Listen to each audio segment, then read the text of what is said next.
É isso aí, pessoal. Nós estamos aqui com mais um podcast, Princípios Podcast, com uma pessoa muito especial, né? Vocês já vão conhecer ele agora. O título aí do podcast já tá o nome dele, então é o pastor Ednei, né? É uma pessoa muito especial para mim. Eu vou deixar ele falar o nome dele, né? E eu vou fazer algumas perguntas pro senhor, mas por enquanto o senhor se apresenta aí, de onde o senhor é, onde o senhor nasceu, por gentileza. Léo, pastor Léo Guerreiro, prazer estar com você no Princípios Podcast e nesse papo aqui. Prazer enorme. Meu nome é Ednei Alves de Andrade. Eu nasci na cidade de Goianésia, Goiás, há 50 anos atrás. Rapaz, 50 anos, já entregou a idade já, de cara assim, de pastor. cara, ué. Você ia chegar lá, né? Eu ia chegar. Bom demais. Pessoal, para quem não sabe, o pastor Ednei é um pastor da nossa obra, da Igreja Brasil para Cristo, lá de Goianésia. E aproveitar para mandar um abraço para os irmãos de Goianésia, todos os membros aí dessa igreja. Essa cidade que é uma cidade abençoada. Pastor, essa cidade, ela tem quantos habitantes? Como é que é lá? Léo, a cidade hoje está chegando a 100 mil habitantes. Uma cidade bem desenvolvida do interior goiano e que passa assim por um crescimento econômico, crescimento também do povo de Deus, uma cidade muito bem evangelizada, né? Mas que ainda há muito por fazer. Né, pastor? Pastor, quando eu falo para você, para mim, que é importante, é uma pessoa, um convidado especial, é porque eu iniciei o ministério e, como filho de pastor, a gente às vezes tem algumas dúvidas, né, pastor? E no meio do caminho, no meio do projeto, o pastor Ednei apareceu na nossa vida, na minha vida exclusivamente, né? E aonde ele, através da vida dele, eu pude conhecer um pouco mais da teologia, um pouco mais a criar essa vontade, pastor. Estou falando até para o senhor aqui, nem é para as pessoas, né? Nem é porque estamos gravando esse podcast, não, mas Sim. É porque foi importante, foi um marco na minha vida. E eu sei que Amém. No meio do processo eu falei para o senhor, pastor, não quero isso para minha vida, não. Falei ou não falei, pastor? Fala aí. Falou sim, Léo. Mas com a experiência que a gente tem na obra de Deus, é incrível, Léo. É uma situação muito interessante esta. Porque parece que as pessoas que querem... claro que a pessoa pode querer, pode cavar. Hoje a gente vive num mundo de muitas ferramentas, entendeu? A pessoa pode aprender. Mas parece que aqueles que querem, não é por aí. E aqueles que não querem... eles vão sendo cercados, eles vão sendo buscados, eles vão sendo talhados, e quando menos espera, a coisa acontece. É claro que isso não é uma regra, porque a regra é o projeto e o propósito que Deus tem em cada vida. E quando Deus tem um propósito, isso pode acontecer mais cedo, né, de uma forma ainda prematura, como pode acontecer mais tarde. Mas é o tempo de Deus, e Ele sabe respeitar isso, né, e a coisa acontece, mas é quando Deus tem o chamado. Amém. Pois é, pastor, eu naquela época eu realmente não estava muito disposto, porque a gente, como filho de pastor, viveu muita coisa, né? Uhum. E a gente percebe muita coisa, mas a gente não entende o chamado, o propósito, né? Como Deus trabalha, Isso. aonde a gente vem, aonde Ele quer nos levar. Porque uma coisa é eu querer estar num ambiente, eu querer estar em algum patamar, algum local, e outra coisa é aonde Ele quer nos colocar, né? É verdade. Eu até costumo dizer para alguns irmãos que a gente encontra por aí, e eu falo assim, por que Deus não ouviu a oração ou o pedido ali de José, né? Uhum. Na prisão, e aí veio o copeiro, o padeiro e tal, e aí ele fala e já chega no copeiro e fala, ó, lembra de mim lá. Exatamente. No tempo dele, é o tempo dele, lembra de mim e tal. Só que o cara esquece dele, né, Léo? Esquece. O cara sai e esquece. Tem gente que lê a Bíblia e pensa que aquilo ali foi dia seguinte, mas na verdade o cara esqueceu dele. Na verdade, quando surgiu uma necessidade para o cidadão lá na frente, que ele lembra, opa... Mas é engraçado como Deus é bom e como Deus é perfeito em tudo. Por quê? Porque se ele se lembra naquela hora, A única vaga disponível que tinha era a vaga de padeiro. E não é uma vaga muito boa, não. Padeiro tem que acordar de madrugada, fazer pão. Não é fácil. Mas aí o que acontece? O ponto, assim, onde eu quero chegar é porque, às vezes, o nosso sonho, o nosso tempo, não é o melhor sonho, não é o melhor tempo. Exatamente. Deus tem sempre algo preparado para nós e um sonho maior. A Bíblia diz que os pensamentos deles são mais altos do que os nossos, né, pastor? Isso. Pois é, Léo. Aí até nesse aspecto, você falando aí desse encontro que nós tivemos e tal, e na sala de teologia, você interessado em aprender mais, mas ainda não despertado para o pastoreio, né? Mas eu via que isso iria acontecer na sua vida mais cedo ou mais tarde, não porque a gente quer, mas porque a gente percebe as situações, a vivência, ela é muito grande no meio de ovelhas e cuidando daquilo tudo, e vivendo igreja, e sendo bom crente. Porque quando a pessoa não é bom crente, não está com o coração no reino de Deus, aí Deus pode dar um jeito? Pode. Só que é mais difícil. Porque, assim, ó, Deus pode pegar alguém lá fora e transformar ele completamente, mas quando a pessoa fica brincando dentro do reino, dentro da casa, dentro da igreja, Deus pode consertar ele, mas é um sinal de que às vezes a pessoa não quer nada sério. Isso acontece mais às vezes na juventude, quando a pessoa é muito jovem, quando a pessoa ainda não tem a firmeza. Mas quando eu te conheci, você já era um adulto, já era casado, já era pai e já era um bom crente. Então a gente via que isso ia acontecer. Mas uma coisa onde eu quero chegar é o seguinte, você não queria e Deus chamou.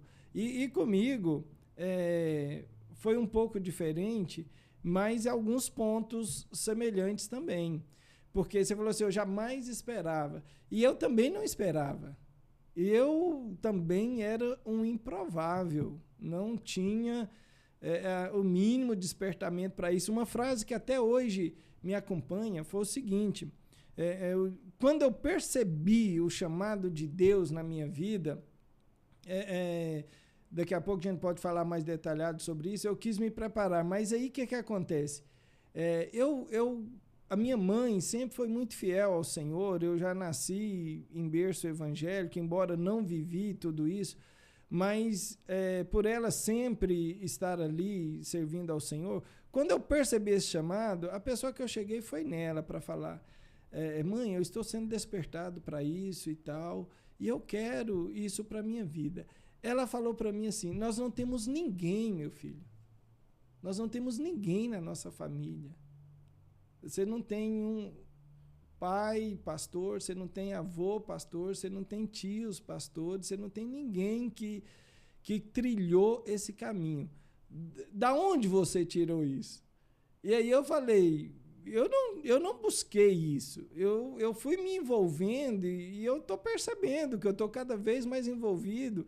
E eu percebo que isso me completa, isso aquece o meu coração. Eu faço isso sem peso, eu faço isso com facilidade. E eu quero me dedicar a isso. E aí o questionamento dela foi isso, mas nós não temos ninguém nesse caminho. Geralmente as pessoas seguem um caminho conhecido, que é o seu caso, filho de pastor, tal, igual você falou. Aí você era e não queria. E Deus foi trabalhando isso na sua vida, né?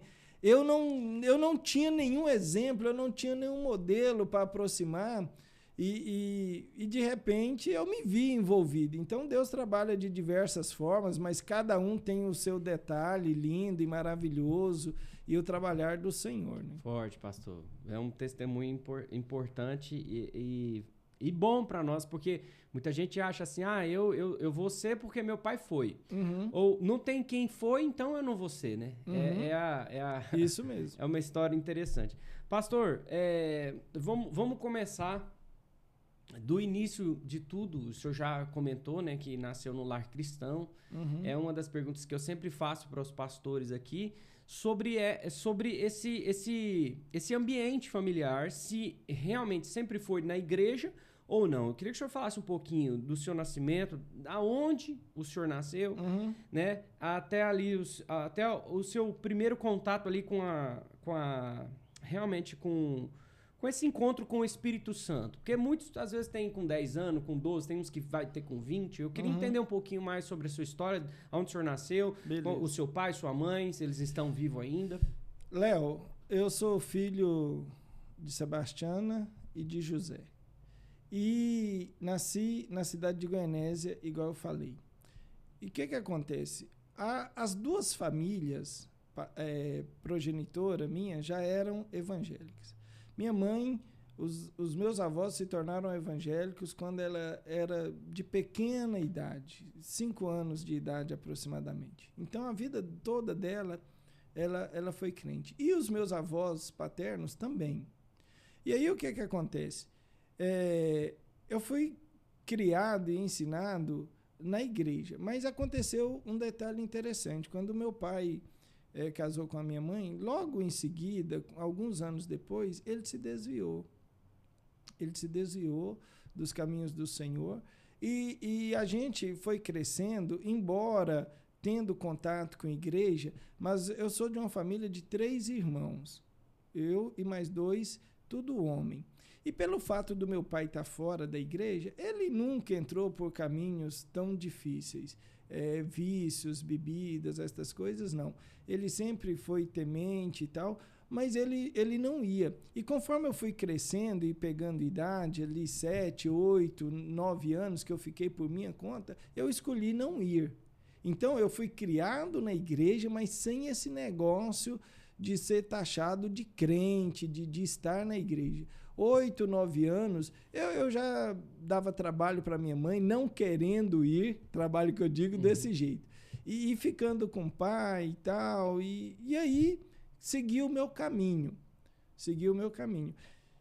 E o meu encontro com o Senhor, ele se deu em um momento muito especial da minha vida. Deus cuidou muito de mim, porque eu vivi juventude fora da igreja, mas com 18 para 19 anos, eu saí de Goianésia e vim para Anápolis.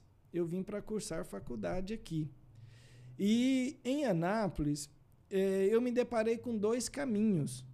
Eu tinha um caminho da faculdade, os amigos, o pessoal chamando, sair e tal, e aquela coisa toda, né? Festas, e já começando pela de calor e aquela coisa toda.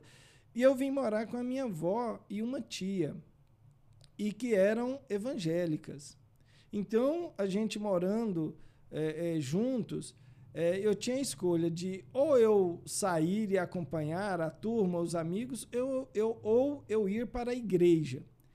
E aí, sempre amigo da igreja, receptivo à igreja, eu ia na igreja algumas vezes.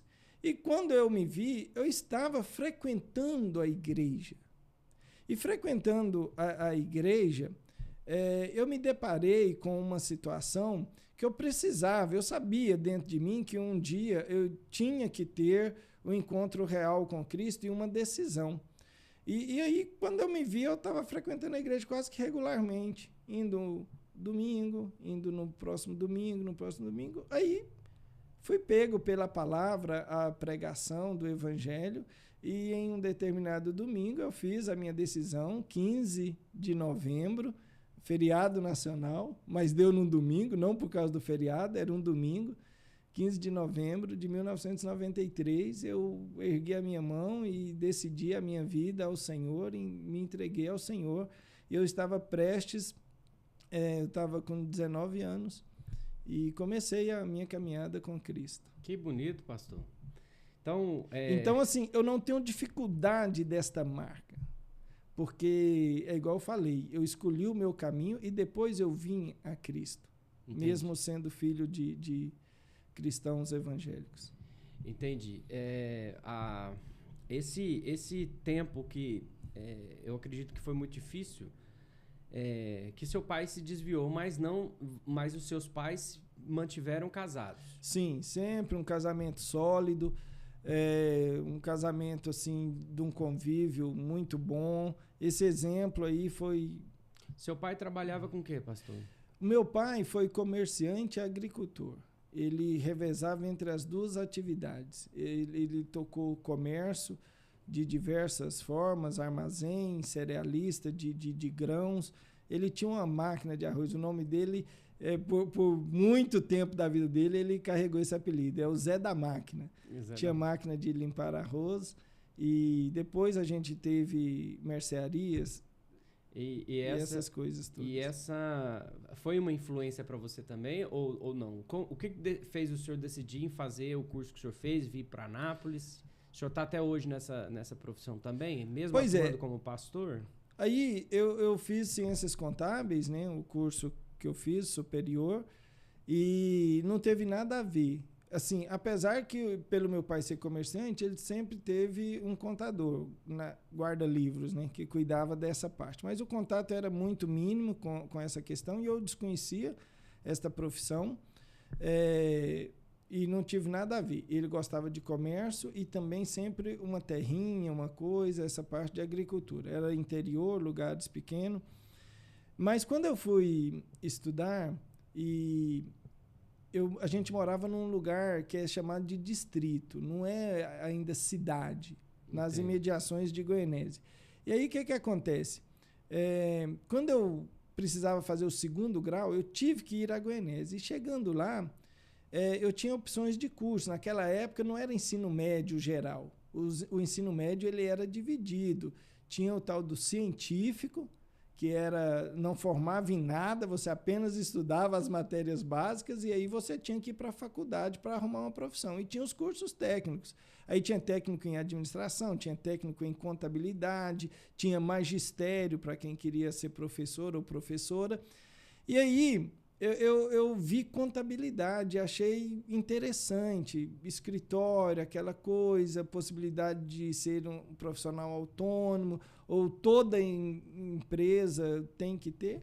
Aí eu escolhi, desde o ensino médio, fiz técnico em contabilidade, e aí eu prestei vestibular e consegui a minha vaga e fiz na UEG, aqui em Anápolis. E isso foi com 18 anos? Você veio para cá com 18 exatamente. Anos, né? Pastor, e seus irmãos são mais novos, mais velhos? Mais velhos. Mais velhos. Eu sou caçula. E eles estão lá em Goianésia? Estão para onde? O mais velho ainda está em Goianésia e nunca saiu.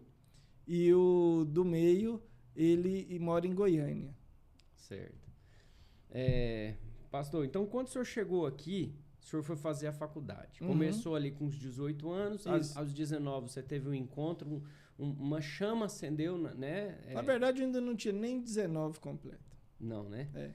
E aí o senhor teve esse encontro, porque durante a vida inteira o senhor foi frequentador. Mas aí a partir dos 19 anos o senhor sentiu parte daquilo. Isso, exatamente. O senhor sentiu parte e pertencente àquilo, né?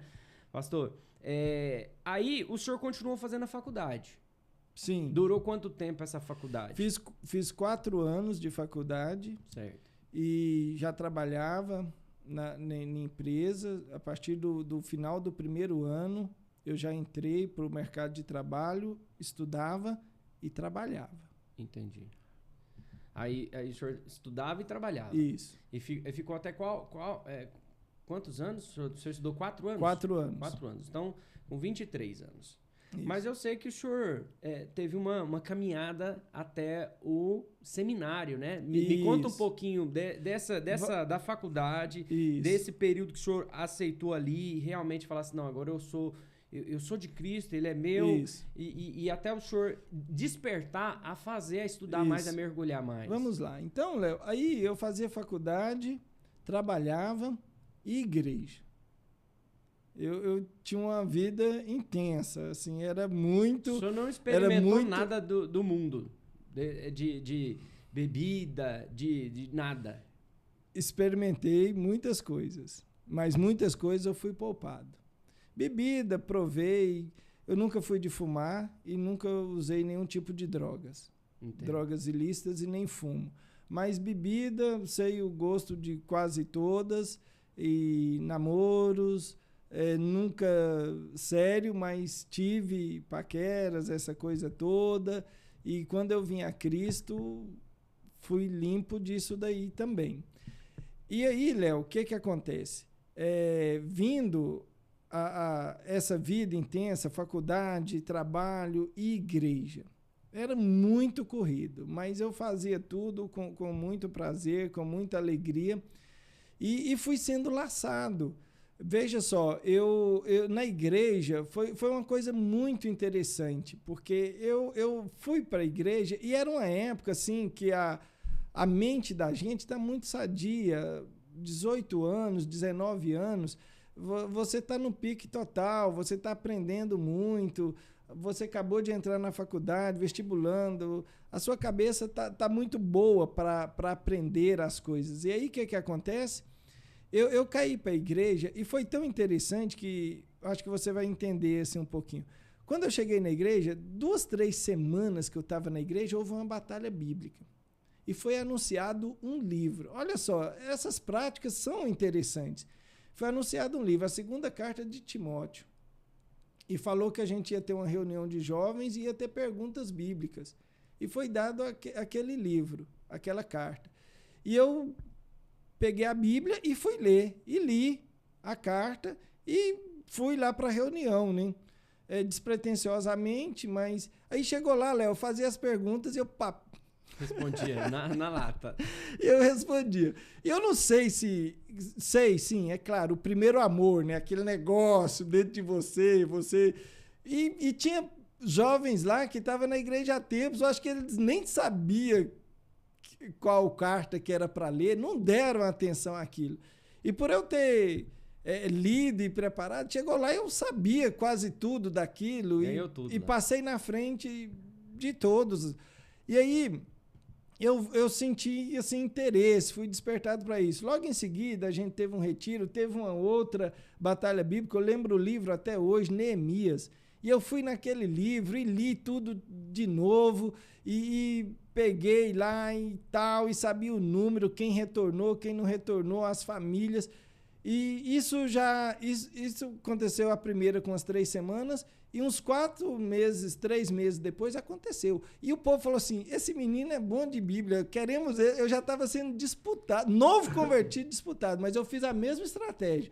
Falei, deu certo, eu vou ler esse livro e vou guardar o máximo de dados possível. E eu fiz.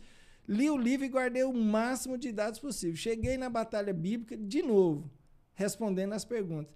Isso, por ter sido muito no início da minha fé, assim, meses, assim, semanas e meses de conversão, eu falei, rapaz, eu tenho Te motivou, né? Isso, eu falei, eu tenho que entrar nesse livro. E aí já nasceu dentro de mim o desejo assim, de fazer uma leitura programada da Bíblia. Peguei em Mateus, fui lendo e isso foi entrando dentro de mim.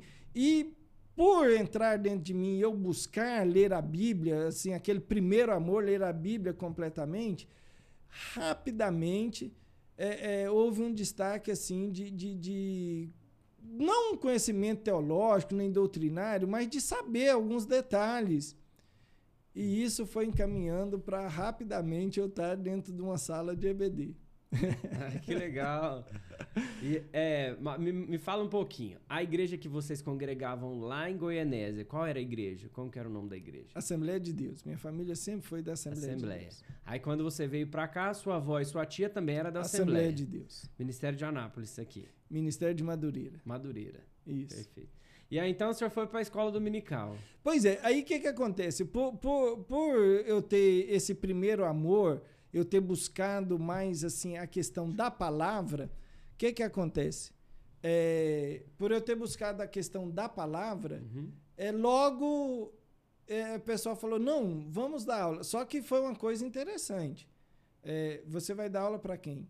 Para os juniores. 10, 11 anos. Entendi. Mas eu não tive nenhuma dificuldade com isso. Eu amei isso. Eu era um jovem de 19 anos, 20 anos, que já tinha um ano que eu estava na igreja, né?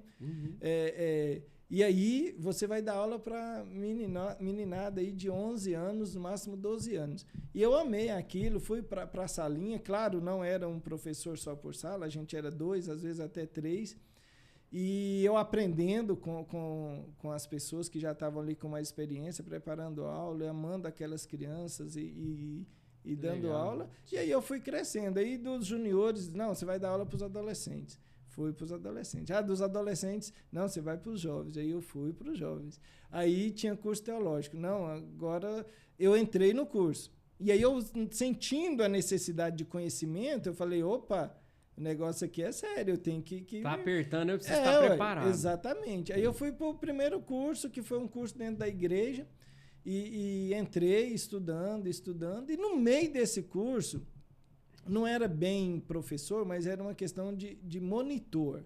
Era um guia para ajudar os colegas. Dava uma explanação e dava caminho aos colegas. Tipo um discipulador. Isso. E no meio do curso, o líder do curso falou assim, não, você vai monitorar. Você vai estudar como se fosse um aluno e você vai chegar aqui e fazer uma explanação. E aí eu já virei monitor do curso também. Então, essa pegada de estudo teológico começou assim por um acidente, uma batalha bíblica, mas começou nos primeiros dias da minha fé. Entendi. E aí o senhor foi alinhando a questão da igreja, os estudos ali, com a sua faculdade. Isso. E por enquanto o senhor não trabalhava? Você alinhava tudo isso aí? Tudo, trabalhava também. A partir do primeiro ano, quando eu já... E aí foi caminhando, 19, 20, 21, 22 anos, e ia terminar o curso de contabilidade. E aí, como que foi? E aí, o que acontece? Aí, além da área de estudo, claro, envolvi com os jovens. Entendi. Aí a gente envolveu com os jovens, fui pastoreado por líder de jovens. E uma influência que eu tive, esse líder de jovens, o meu primeiro líder de jovens, ele era meu primo. E aí eu grudei com ele, ele também... Era ou ainda tá vivo? Hoje ele é pastor. Hoje ele é pastor? Pastor da Assembleia de Deus, Ministério Anápolis, na cidade de Goianápolis. Chama Uílio. Uílio. Pastor Uílio. E aí o que acontece? Quando eu cheguei na igreja não era ele, essa batalha bíblica foi um outro. Mas no ano seguinte ele já assumiu. E aí eu falei, se eu já estava colado no outro, eu vou colar nesse daqui. E aí colamos... E ele me ensinou muitas coisas, me despertou muito para o ministério. Ele tinha, assim, uma experiência já legal. E aí eu fiquei ali sendo cuidado, mas logo em seguida também passei a cuidar de jovens, visitas e tal. E tive também posição a gente falava presidente, né, de mocidade. E aí fui entrando ali na diretoria de jovens e fui atuando. E aí, essa questão de cuidar dos outros, né? Entendi. E aí a coisa foi dando certo. Entendi. Pastor, vamos abrir um parênteses aqui, depois nós vamos voltar para a gente continuar Eu gosto de seguir uma cronologia. Certo. Mas abrindo parênteses, qual é a dificuldade hoje dos jovens dessa geração, dos jovens de hoje, e os jovens que o senhor viveu, o seu tempo de juventude? A gente sabe que tem diferença, né, em relação sobre o conhecimento, sobre a internet, sobre o que eles têm acesso hoje e o que vocês não tinham acesso, talvez. Faz um link para a gente entender um pouquinho como que era esse desenvolvimento. Léo, mudou muito. Mudou muito porque nós estamos falando aí de 30 anos atrás. E a gente gosta muito de criticar as novas gerações, falar Nutella, né? Tem esses apelidos aí, Nutella e tal. Mas o mundo hoje, ele é muito diferente, ele tem muitos atrativos. Assim, o que eu julgo principalmente por exemplo, eu tinha uma Bíblia de papel e eu fui ler essa Bíblia. E eu tinha inúmeras atividades, igual eu acabei de relatar. Eu tinha faculdade, eu tinha trabalhos de faculdade, eu trabalhava e ainda igreja. Mas a gente tinha a Bíblia e ia ler a Bíblia. Ia para as reuniões todas, oração. Agora, hoje, o jovem, ele é muito pego com a tecnologia, com esses adventos. Ele tem 1000 coisas para ele escolher fazer. Ele pega um celular, um computador, ele fica navegando horas, ele tem Netflix, ele tem séries, ele tem coisas interessantíssimas para ele ver. E o que eu percebo é o seguinte, é que muitas vezes as pessoas não estão tendo assim, aquele foco de menos internet, menos vídeo. e mais Bíblia, mais estudar, buscar um conhecimento, estar nas reuniões. A gente percebe que isso hoje é muito difícil. A concorrência aumentou, Léo. E essa estratégia, e a gente que conversa, nós, os pastores, e sempre que a gente abre debate sobre isso é uma estratégia do inimigo. A ideia dele é gerar o máximo de entretenimento e deixar as pessoas sem tempo. Então, hoje, é muito comum as pessoas ter um dia de 24 horas, que sempre foi assim, e falar, eu não tive tempo de nada, eu não tive tempo de ler a Bíblia, eu não tive tempo de orar. Não teve prioridade, né? Exatamente. Esse é o ponto, não é o tempo. O tempo, ele é igual...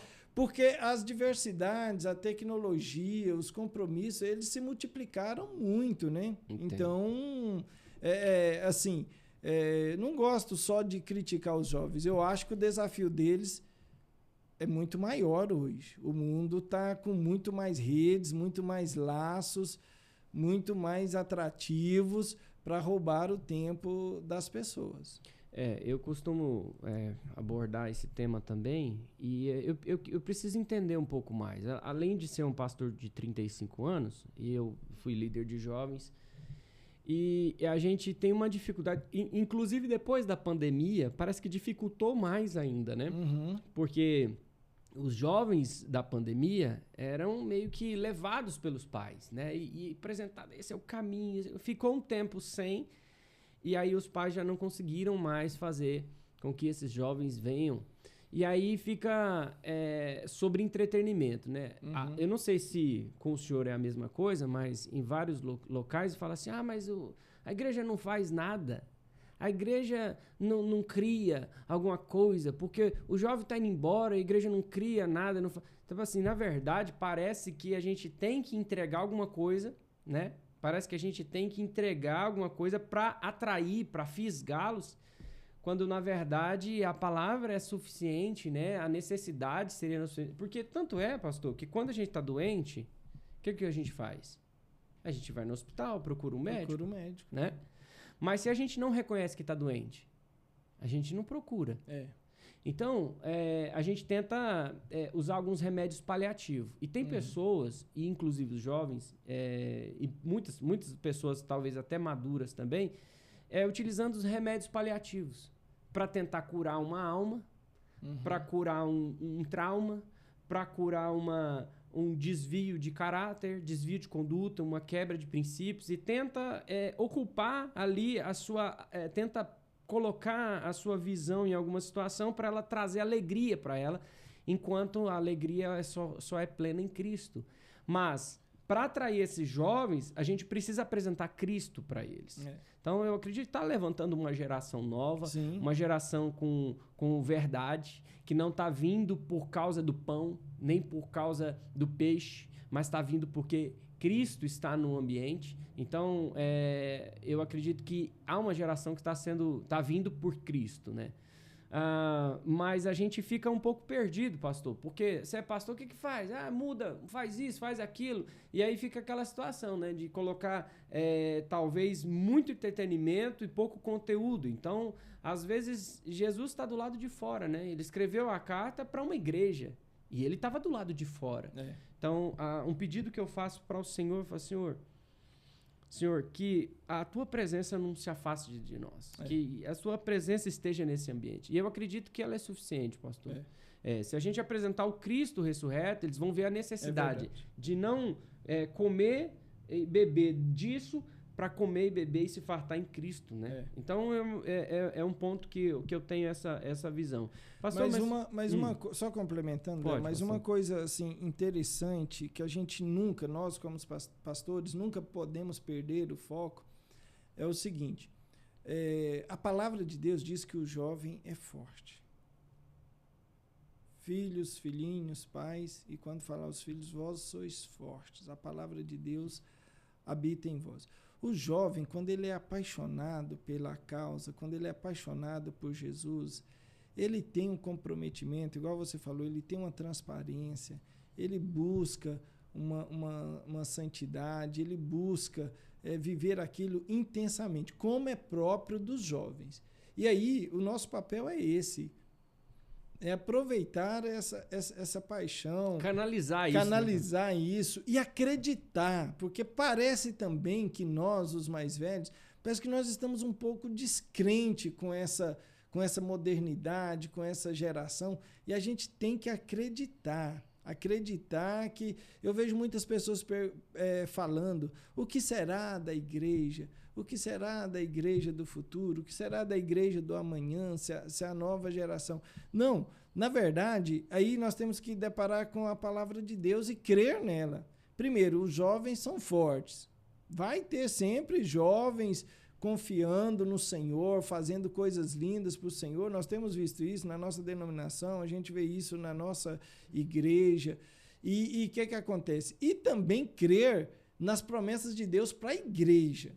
A igreja nunca vai perecer. Ela sempre será vitoriosa e vencedora. Então, a gente tem que acreditar e gerar espaço para essa nova geração. Legal, pastor. Eu compartilho dessa mesma ideia. Inclusive, peso e responsabilidades. Eu não falei para você, quando eu cheguei, eu estava no ápice, a minha cabeça e tal... Então, a gente tem que crer. Um jovem aí de 17, 16 anos, tem que eles são inteligentes, produtivos, aptos, tem que... E aprende rápido, né? Aprende muito rápido. Basta, igual o senhor falou mesmo, eu acho que a palavra para direcionamento dos jovens é canalizar essa energia para o que é certo. Porque realmente, eles fazem. Fala assim, vamos para um retiro. Exatamente. Rapaz, a gente lota o ônibus. Não, vamos fazer uma festa, fantasia, e na hora, vamos orar? Aí já tem aquela situação. Mas orar por quê? Pelo quê? Para onde? Nós queremos chegar aonde? É tentar canalizar tudo que a gente faz em prol de uma situação. Então, nós acabamos de participar de um congresso da nossa denominação, do Brasil lindo, para Cristo. Maravilhoso, espetacular. Que bênção. Aquilo ali nos fortalece, nos alegra o coração. Fala assim, nossa, a gente estava com... Você também estava com uma equipe muito boa lá, nós estávamos com uma equipe muito boa e realmente eu acredito que a igreja do amanhã vai ser uma igreja forte. Sim. Vai ser uma igreja viva. Por quê? Porque está sabendo o porquê está fazendo tudo aquilo. Porque eu percebo também, pastor, que antigamente o jovem ele era induzido a estar no ambiente por medo.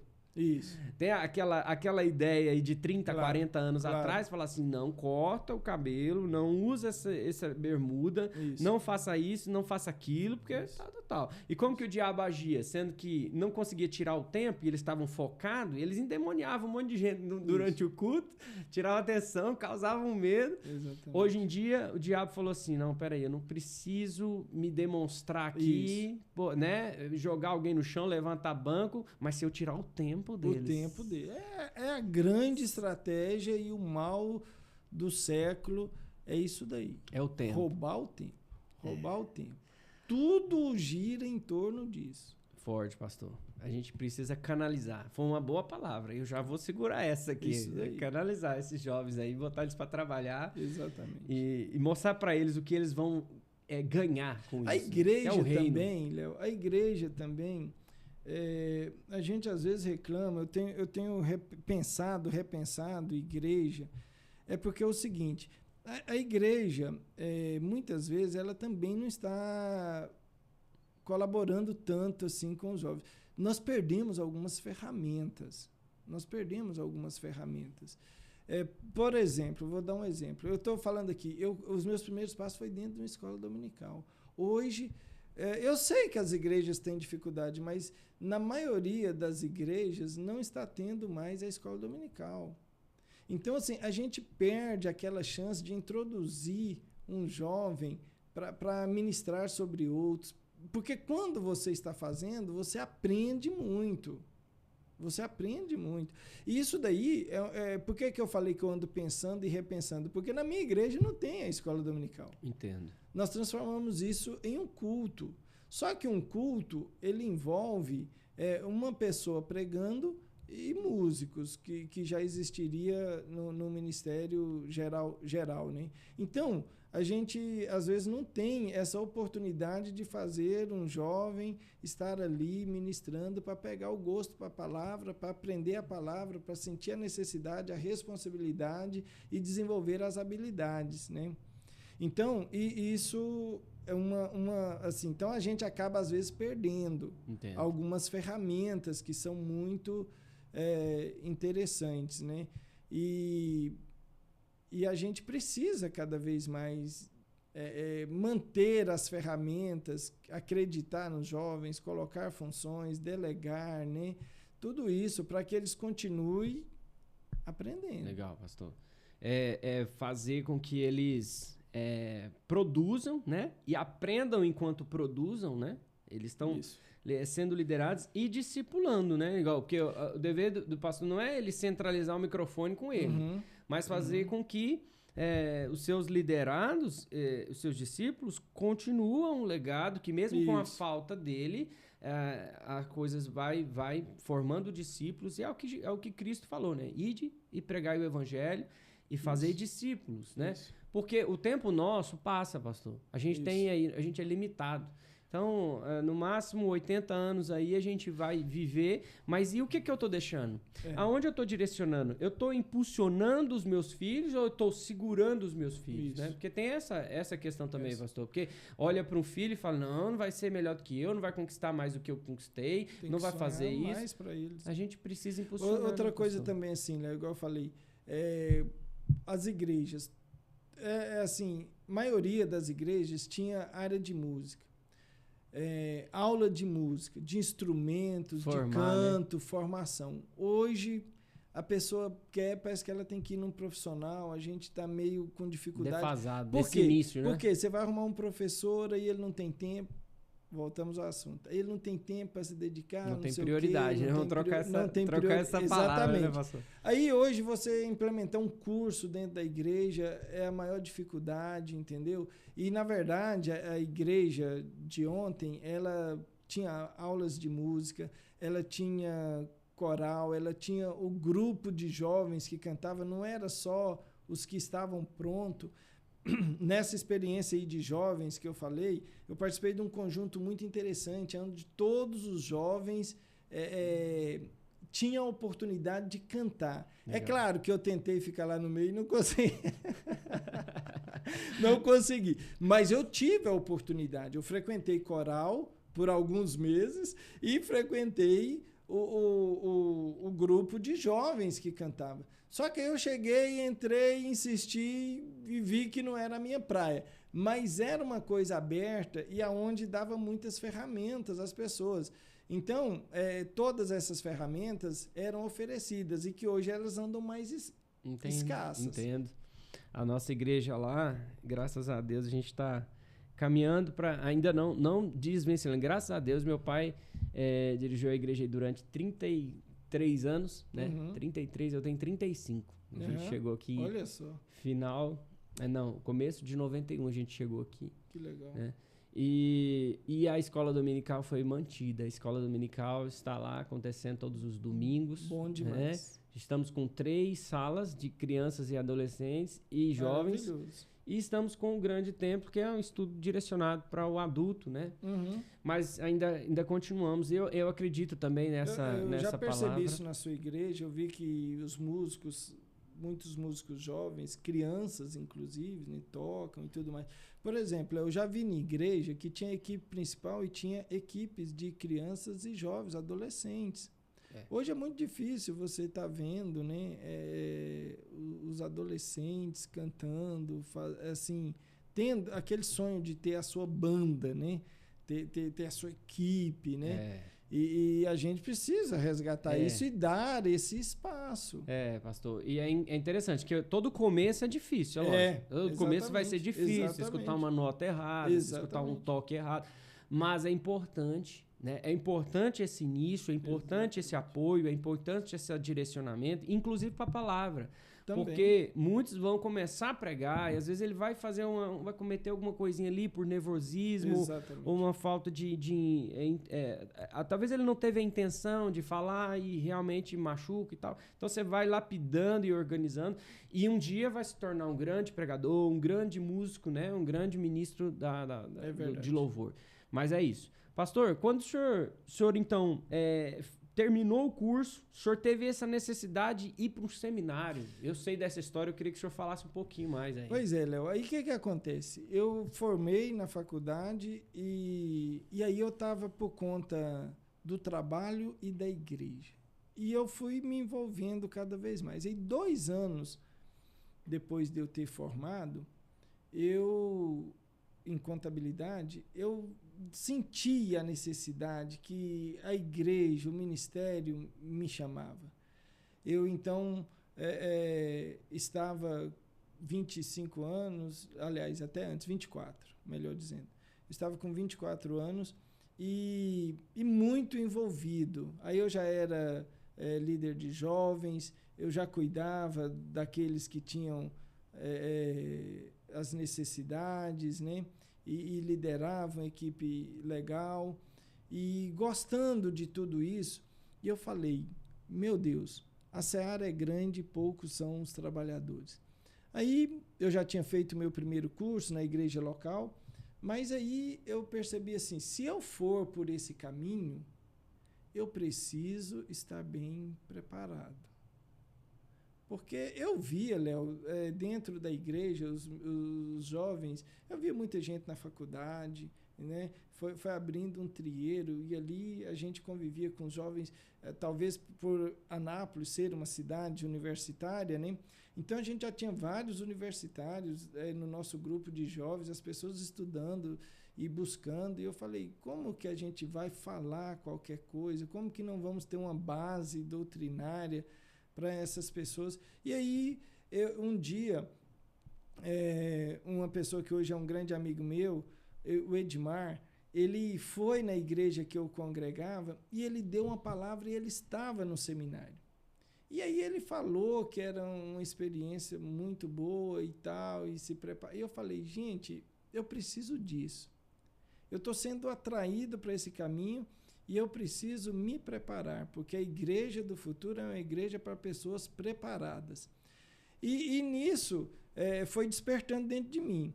E aí eu comecei a investigar aonde era interessante, o que existia de preparo e tal. E isso cresceu dentro de mim ao ponto que eu cheguei e falei assim, eu quero fazer um curso de teologia integral. Quero fazer um bacharelado e, de preferência, internato. Quero conhecer esse negócio a fundo. E o senhor abandonou... E aí eu estava empregado, né? Eu trabalhava numa empresa aqui em Anápolis, muito boa, por sinal, chamada Combrasil, uma indústria de cereais, né? Empacotamento, na área de contabilidade.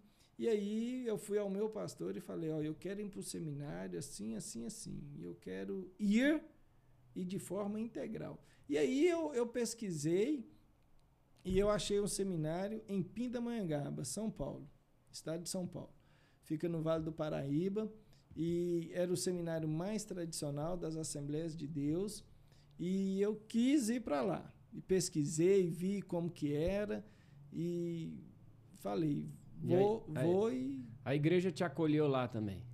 Pois é, aí começa a história. Eu quis ir, o pastor me deu a bênção para eu ir, né? E o que acontece? Eu fui e vai viver como? Eu falei, eu tenho alguma coisa, eu vou investir. Depois eu vou viver por fé.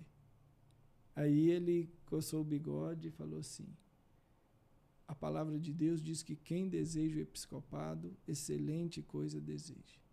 E o caminho de quem escolhe é viver por fé. Então, você vai aprender a viver por fé. E eu fui. E aí fiz o meu curso, dificuldades, mas muitos milagres, muitas bênçãos da parte do Senhor. Isso solteiro, pastor. Pois é, aí surge uma história interessante, um capítulo muito interessante e fundamental nisso, porque Esse namorico que eu tive com o seminário, onde eu pesquisava e tudo mais, eu estava solteirinho, sem namorada, sem nada. Aí, isso foi crescendo dentro de mim. Só que exatamente nesse momento, eu me interessei pela minha esposa, a gente era do grupo de jovens, o mesmo grupo, mas eu interessei por ela como uma parceira para mim. E aí, Léo, algumas coisas curiosas. Aí a gente foi para um jantar de casais, dia de namorados e tal, já tudo esquematizado, eu pedi para namorar com ela, e eu pedi. Só que aí eu pedi e falei assim, eu quero namorar com você e tal, eu te acho muito interessante, isso e isso. Falei assim, só que eu preciso te falar uma coisa. E eu falei assim, a gente vai namorar, mas não vejo o Ednei como ele está hoje. Eu acabei de fazer uma faculdade, eu tenho um emprego numa empresa boa, promissora e tal e tal. Eu quero que você não espere isso de mim. Ela falou, por quê? Eu falei, porque eu estou com vontade de seguir o caminho do ministério. Eu estou muito envolvido com a igreja e isso está muito forte dentro de mim. E se isso acontecer, eu quero me envolver no ministério. Então, de repente, esta figura que você vê de um jovem recém-formado e carreira promissora e tal, como contador, talvez isso não aconteça. Rapaz, mas não deu outra. Ela aceitou namorar, falou, não, vamos tentar, vamos nos conhecer e tal, tal. 6 meses depois, eu estava pondo ela numa sinuca de bico. Nossa. Porque eu falei, eu vou. E aí entra aquelas situações de crise, porque você começa a namorar, você está namorando, empolgado ali, e de repente eu falo assim que eu vou mudar para 1.000 quilômetros, mais preciso, 1.100 quilômetros de distância, para uma coisa totalmente incerta, uma coisa que você não tem salário, pelo contrário, você vai ter gasto, viver por fé. Só que aí tinha uma vantagem, Deus já tinha posto no meu caminho uma pessoa muito, muito especial. Porque quando eu falei isso, ela falou assim, eu não tenho dificuldade com isso. Eu falei, mesmo? Ela falou assim, eu venho de uma família pastoral. Meu pai é pastor, os meus tios, eu tenho pelo menos 5 que são pastores. E uma oração que eu fiz ao Senhor, já há tempos que eu faço, ela ainda uma jovem, ela falou assim, é que eu gostaria de casar com um pastor. Eu falei, meu Deus, estou no lugar certo. Só que, assim, uma alegria por um lado, mas quando eu cheguei e falei que eu ia para 1.000 quilômetros de distância e que era um projeto de 4 anos, nossa, aí a coisa... Isso eu já estava com 24, 25? Isso, 24 anos. Aí foi muito difícil. Entendi. E aí eu sempre racional, né, Léo, aquela coisa, fazendo contas, projetos e tal. Eu falei assim, eu vou para um seminário, eu não tenho salário, a igreja não vai me bancar em termos de cobrir os meus gastos e me dar salário. Era uma época diferente. Algumas denominações já bancavam os alunos e tudo mais. E eu falei assim, eu não tenho condição de casar durante 4 anos. E eu não tenho condição de casar nem depois que eu sair, porque eu preciso, geralmente todo formado, precisa arrumar emprego, colocação, estabilidade e tudo mais. Eu falei, é um projeto aí para uns 5 anos. Rapaz, pensa numa situação difícil. Nossa, difícil mesmo. Aí, o meu sogro, eu falei com ela e depois eu fui falar isso com o meu sogro. O meu sogro olhou para ela e falou assim, se eu fosse você, eu terminava com ele agora. E eu nunca tive raiva dele, sabe por quê? Porque havia sabedoria nas palavras dele. O raciocínio dele estava correto, a não ser a ação de Deus que estava por trás. Mas o raciocínio dele estava correto. E ele falou o motivo. Ele falou assim, minha filha, o Ednei poderia estar indo para o outro lado do mundo. Ele poderia estar indo para o Japão, ele poderia estar indo para o outro lado do mundo. Se fosse por 6 meses, 1 ano. Mas essa questão de 4, 5 anos, isso não vai funcionar. Não vai funcionar. Como é que você, uma jovem, vai esperar um rapaz 5 anos? E nisso ele tinha razão. Mas aí ele virou para ela e falou assim, mas a escolha é sua. E eu olhei nela, os olhinhos dela estavam nadando em lágrimas. E ele falou, dá uma resposta a ele, qual que é a sua decisão. E ela falou assim, nós vamos tentar. E aí eu fui e a gente desenvolveu esse relacionamento, só que aí houve uma bênção, começou o mover de Deus. Eu fui, fiquei 1 ano no seminário, e aí eu vi que eu cheguei lá e eu vi alunos casados. Tinha alunos casados. Só que aí, a princípio, eu vi aquilo e tal, e não despertou assim de uma vez, não. Aí eu sabia que era difícil, isso, aquilo, outro e tal. Só que aí o namoro, depois de 1 ano, começou a entrar numa crise. Porque era realmente um projeto muito longo mesmo. E aí, essa distância e a insegurança de eu estar fora e aquela situação toda, ela falou assim, eu não sei se eu consigo esperar esse tempo todo. Através de cartas e de conversa. Aí eu falei assim, tem uma luz. Lá tem alunos casados. Tem uma possibilidade, mas é difícil. A minha manutenção para um só é difícil, a manutenção para 2 é difícil. A situação de vivência lá é precária, é tudo muito simples. As pessoas moram lá, é assim, ó, os casais moram e tudo é usado. Aí quando ele volta, porque lá pessoas do Brasil todo, aí quando eles voltam para a sua terra, eles não levam nada e cede aquilo que é usado para outros. E a pessoa não casa e não tem nada de novo, chega lá tudo usado e é barraco. É barraco. 3 cômodos, Eternite em cima. Isso dentro do seminário? Isso. Entendi. Chamava Vila dos Casados. Tinha o alojamento dos solteiros, que era até mais confortável, era um prédio dentro, todo interligado, dentro do prédio principal da escola. As salas de aula embaixo e em cima, isso eram os solteiros. Mas os casados eram uma quadra retirado e nesse lote os próprios alunos foram fazendo os barracos conforme a necessidade, os próprios pedreiros lá, os que eram... A vontade de casar, construir. Fazia. Aí um fazia um barraco, outro fazia outro, e lá tinha lá uns 10, 15 alunos casados. E aí, eu vendo aquela situação, mas o namoro dando certo, eu peguei e investiguei isso. Entendi. Aí eu falei para ela assim, ó, tem uma possibilidade. Aí o olho dela brilhou. Aí brilhou. Acho que ela estava orando por isso.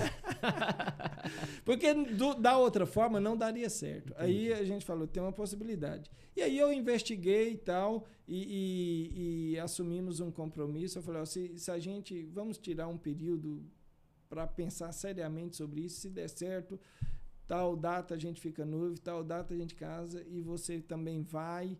Só que aí você tem que ir, tem que estudar e tal. Ela, não, de boa. Aí deu tudo certo. Eu estava entrando para o 2º ano, entrei para o 3º ano, metade do curso casado. Ela foi comigo, ela também estudou, ela viveu as experiências e a nossa história começou aí. Então, ela também teve esse preparo, o que foi assim, um presente de Deus. Não só o preparo, mas a vivência. Nós nascemos juntos para o ministério. Isso legal, foi pastor. Muito legal. E você já tinha 1 ano já na frente dela? 2. 2 anos. E aí, aí eu fiquei... eu quero porque entender. Eu estava sozinho e nesse 2º nós já começamos todo o projeto. Ah, entendi. E aí, quando terminou o seminário, aí eu sei que o senhor frequentou algumas igrejas lá. Ficar por lá, voltar, o que fazer? Eu fui para ficar 4, fiquei 11. Fiquei 11 anos. Meu Deus, 11 anos em São Paulo? Isso. E aí, o que acontece? Um dos meus professores era da igreja O Brasil para Cristo. E nesta igreja... Ah, então foi aí que você encontrou o Brasil para Cristo. Exatamente. Um dos meus professores era do Brasil para Cristo, pastor Samuel Suana. Gente finíssima. Pastor até hoje O Brasil para Cristo em Pindamonhangaba. Ele me adotou na igreja dele. Cada aluno escolhia uma igreja para estagiar, para servir, para estar envolvido. Eu fui para a igreja dele. Lá o senhor pregava? Lá eu ensinava na escola dominical, lá eu fazia acampamento com jovens, lá eu cuidava dos jovens e fazia de tudo na igreja. E, em troca disso, eu consegui uma ajuda também da igreja. Então, isso para mim era interessante. Eram os primeiros passos, né? Entendi. Os primeiros passos, exatamente. E aí eu servia a esta igreja, mas quando eu saía, eu precisava de um lugar definitivo. Era uma igreja ainda pequena, acanhada e tal, e foi alavancando, mas eu precisava de um lugar. E aí eu fiz um propósito. Eu vou para onde Deus abrir portas e me espaço, okay. né? E aí Anápolis, infelizmente, nesta hora não aconteceu, né?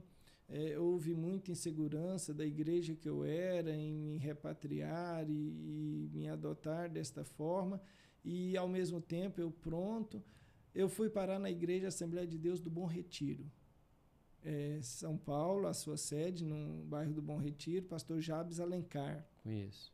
Pois é, pastorzão muito top, e ele é oriundo também da Escola Teológica do IBAD, né? E um amigo em comum, que era ovelha dele, falou, e eu tive uma entrevista com ele, e ele, não, vem trabalhar comigo, e me levou e me destacou para a cidade de Campinas, em São Paulo, onde eu era tutelado pelo pastor Isaías, que era da cidade de Jundiaí. Ele estava abrindo uma congregação em Campinas, e lá foi a minha primeira igreja no ano de 2002. 2002. Exatamente. Em Campinas. O ano do Penta. E o eu senhor vi o Penta lá em Campinas. E o senhor ficou lá quanto tempo? Fiquei um ano. Um ano. Um ano nessa igreja. E aí, isso era 2002. E com 6 meses que eu estava servindo, em 3 de agosto, eles reconheceram o meu ministério e me consagraram ao pastorado. Entendi. Na sede do Bom Retiro, em São Paulo. Então o senhor foi consagrado lá nessa igreja. Faz 22 anos, daqui a pouquinho, mês que vem, aí, dia 3. e aí eu servi lá por um ano, aí o pastor Isaías quis eu mais perto dele, na cidade de Jundiaí, São Paulo. Okay. Ele falou, Ednei, preciso de você aqui, os meus projetos envolvem você, e eu tenho visto o seu ministério, e você vai vir para cá. Aí, depois de um ano servindo em Campinas, eu fui servir em Jundiaí. Entendi. E os filhos nasceram nesse entremeio? Não, até então era só o casal. Aí, em Jundiaí, eu servi um ano e a Lídia ficou grávida. E, devido a algumas situações, a Lídia grávida e a gente desenvolvendo o ministério, e houve algumas mudanças, eu recebo um convite para estar de volta em Pindamonhangaba, lá naquela igreja que eu tinha estagiado o Brasil para Cristo. Seminário Brasil para Cristo. Aí o pastor falando comigo e tal, você não quer estar aqui? Foi muito produtivo, foi muito bom a época que você esteve, a igreja desenvolveu, a igreja cresceu e tem condição de te adotar como um pastor. E aí, devido aos laços que a gente tinha, e a Lídia grávida, e a gente queria um ambiente assim, protetor, acolhedor para a gente conhecia aquela igreja. E aí a gente, então, fez essa transferência. Foi quando eu me transferi do Ministério Assembleia de Deus Bom Retiro para o Brasil para Cristo, ao BPC. E foi recebido como aí pastor. Aí eu fui lá. recebido como pastor e atuei lá ainda por 7 anos e foi bênção demais. Pastor titular lá também? Não, eu era um pastor auxiliar. Esse pastor, que era pastor da igreja, que era professor no seminário, aí eu fiquei paralelo com ele. Mas aí eu já tinha todas as atividades pastorais. Entendi. Aí eu já pregava regularmente na igreja, eu já visitava os irmãos, servia ceia, até porque o tempo dele é uma coisa engraçada, era uma parceria, mas o tempo dele era menor, porque ele dividia entre o magistério, né, da teologia e a igreja, e ele me colocou integralmente por conta da igreja. Entendi. Então eu atuava muito com jovens, com famílias. E não tinha ciúmes, ele gostava de você e confiava, né? Foi uma parceria show de bola. Legal. Um grande amigo meu até hoje. E uma coisa muito interessante, Léo, não é para exaltar ninguém, a gente tem consciência disso, mas assim, tem algumas coisas que a gente tem que falar, porque hoje a gente vive num meio assim muito complicado. A pessoa às vezes nem tem respaldo da igreja e ele já está querendo dar uma rasteira no pastor, ele está querendo usurpar, dividir, né? E eu com esse pastor, a gente deu tão certo. Qual é o nome dele, pastor? Pastor Samuel Suana. Samuel Suana. E aí, a gente trabalhando junto em Pindamonhangaba, foi uma coisa tão interessante que chegou um tempo, depois que a gente estava junto, a igreja cresceu, foi lindo, maravilhoso o que Deus fez através das nossas vidas ali, minha, dele, da esposa dele, que é uma pastorzona também, Marta Suana, e gente que a gente traz no coração com muita alegria. E aí eu falei assim para ele, pastor, eu vou mudar, porque Deus tinha tratado comigo. Eu vou mudar de cidade, eu vou mudar de igreja, não denominação. Você sentiu essa necessidade. Aí ele falou assim, Ednei, não tem como, nós estamos indo bem, tá, a obra está fluindo, está tudo certo. E aí ele falou assim, você quer dirigir uma igreja, não é isso?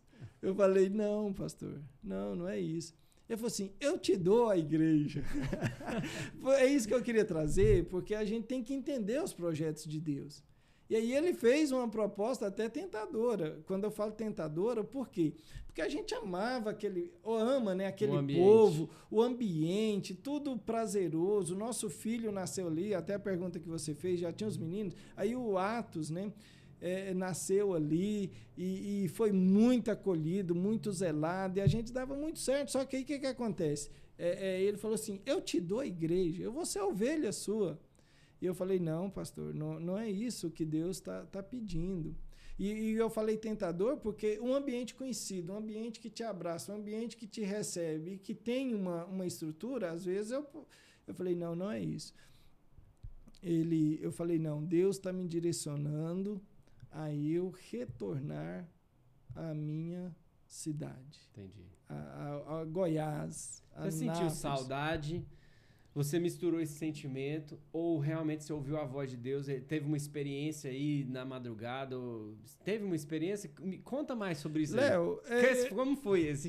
Porque você estava bem, a igreja estava boa, o pastor gostava de você, quis passar a igreja e tudo. E aí? O que falou mais alto? Pois é, Léo. Aí a gente tinha algumas coisas naturais e tinha o agir de Deus. Tinha algumas coisas naturais e o agir de Deus. O que acontece? As coisas caminham junto e a gente tem que saber ler a voz de Deus, a forma de Deus agir. Aí o que acontece? Eu tinha que fazer uma escolha. Nasceu o meu primeiro filho, nasceu a Priscila depois, e aí eu peguei e falei assim, gente, eu tô fora da minha família, eu tô fora da minha parentela, esses meninos vão começar a crescer e eu tenho que fazer uma escolha. Ou eu retorno enquanto eles estão pequenos, é mais fácil para eles, e eles crescem em família, ou a gente se torna realmente uma família peregrina, sozinho por aqui, a não ser os irmãos em Cristo. Então, uma necessidade natural, algo racional. Só que aí, eu estava muito bem lá, e eu poderia falar, não, eu não tenho necessidade. A gente tem amigos que é como irmãos, a gente tem amigos que zela da gente muito bem, mas, fora isso, começou a inquietação. Aí é que eu digo, coisas naturais com coisas espirituais. Ou então tudo espiritual. É porque às vezes a gente quer explicar demais e a gente fica dividindo para as pessoas entenderem. Mas, na verdade, tudo é espiritual. Tudo é impulsionado por ele, né? Isso, direcionado exatamente, exatamente. E aí foi nascendo esta situação e essa inquietação e esse desejo. E aí eu conversava com a Lídia e foi tendo paz. E a gente teve... Aí quando algumas pessoas ficaram sabendo que a gente ia sair de Pindamonhangaba, eu tive proposta para ir para a capital de São Paulo, pastorear a igreja. Teve um pastor, um grande amigo da gente, que falou, não, se você quer uma igreja, você vai vir para cá. E assim, ouvindo a voz de Deus, a gente tem que deixar ouvir todas as possibilidades. Eu tive com esse pastor, tive uma reunião com ele.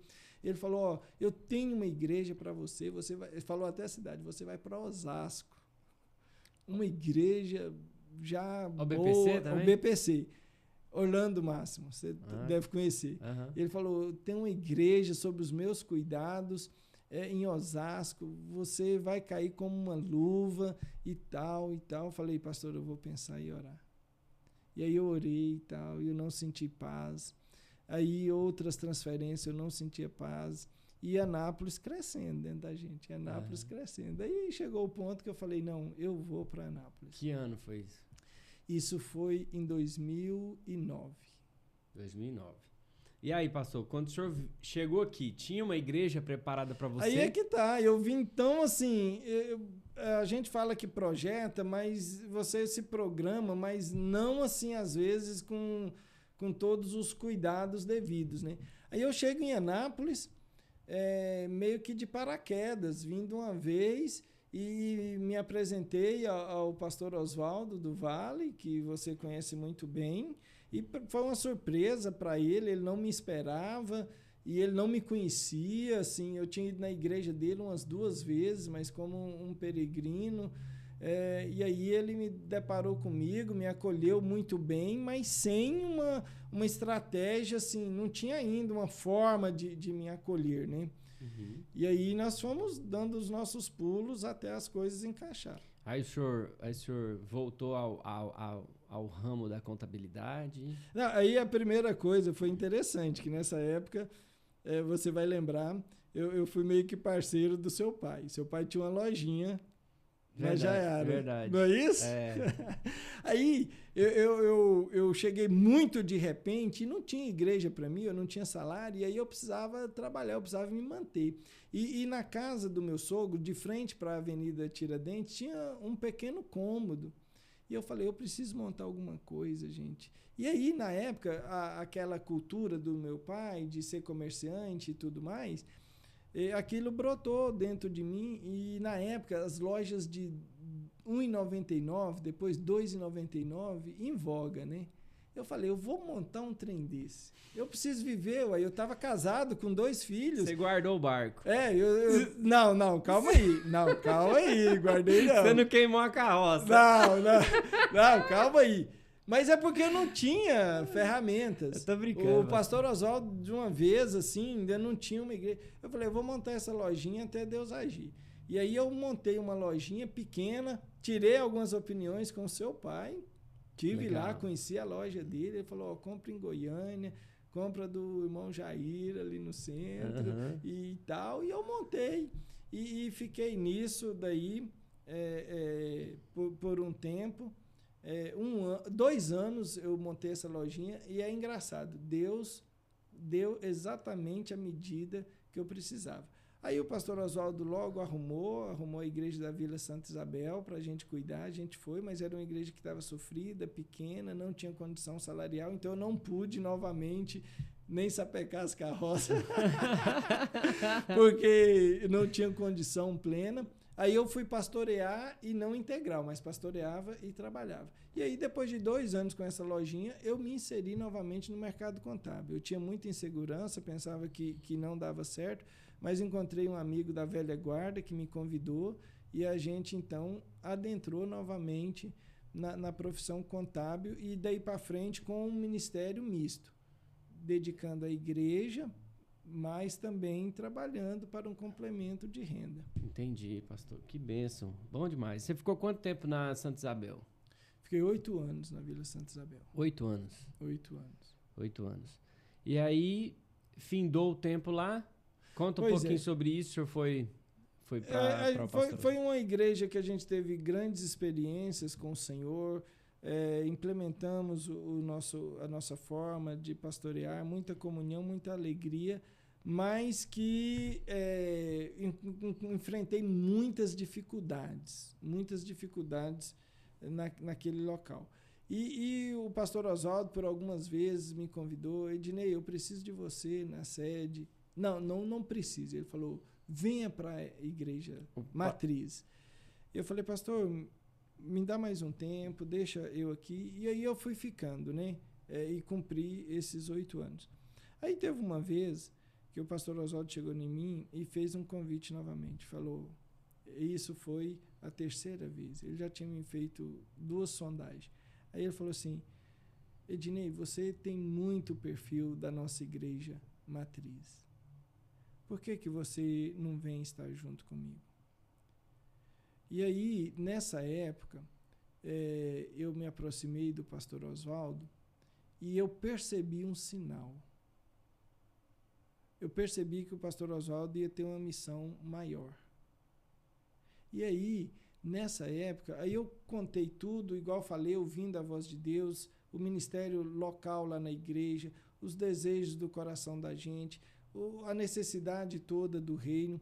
E eu fiz uma leitura e o Senhor testificou no meu coração que eu deveria ir, subir lá para o Alto da Bela Vista, para a nossa igreja matriz.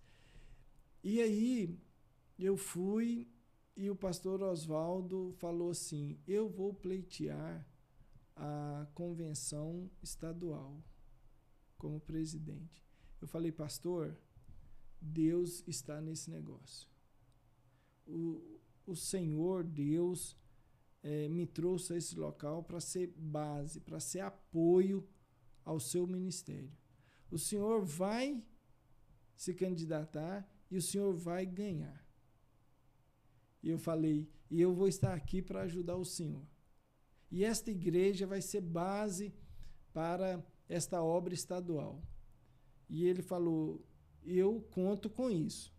Por isso que eu te convidei e você vindo, eu conto com isso. Não deu outra, Léo.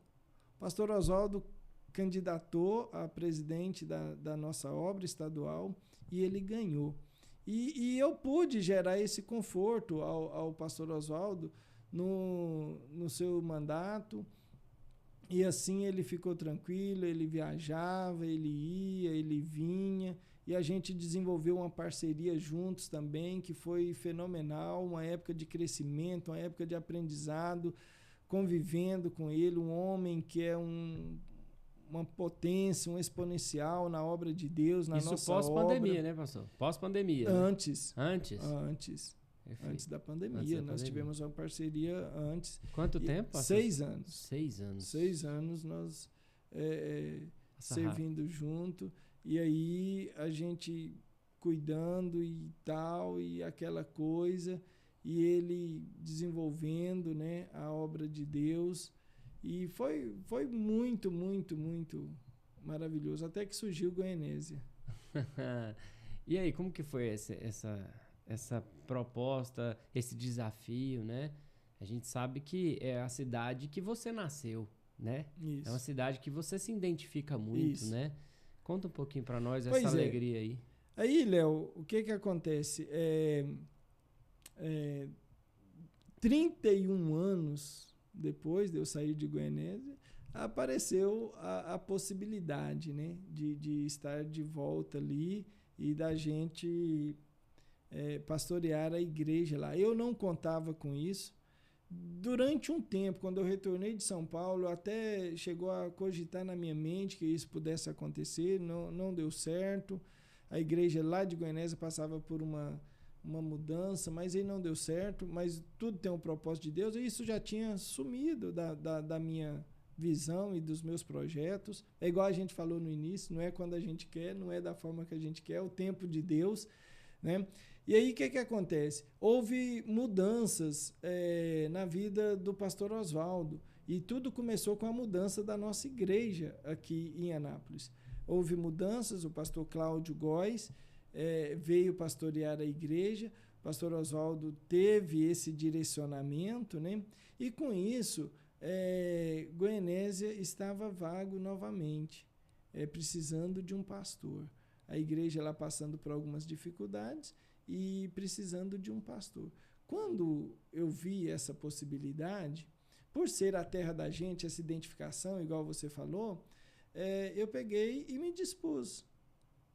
Falei com o pastor Oswaldo, falei, pastor, se o senhor precisar de uma pessoa para Goianésia, vamos orar. Ele falou, tá bom, vamos orar. E aí, nisso que a gente começou a cogitar isso, o pastor Oswaldo fez uma intervenção em Goianésia e ele me perguntou assim, por que você quer Goianésia? Eu falei assim, por vários motivos. Primeiro, eu sou filho da terra, Eu tenho essa identificação, conheço. E também o seguinte, eu tenho um projeto de talvez o meu filho estudar lá. Ele falou, mesmo? Eu falei, sim. Eu vim para cá, para Anápolis, para fazer faculdade. E eu estou com desejo de enviar o meu filho para lá para fazer faculdade.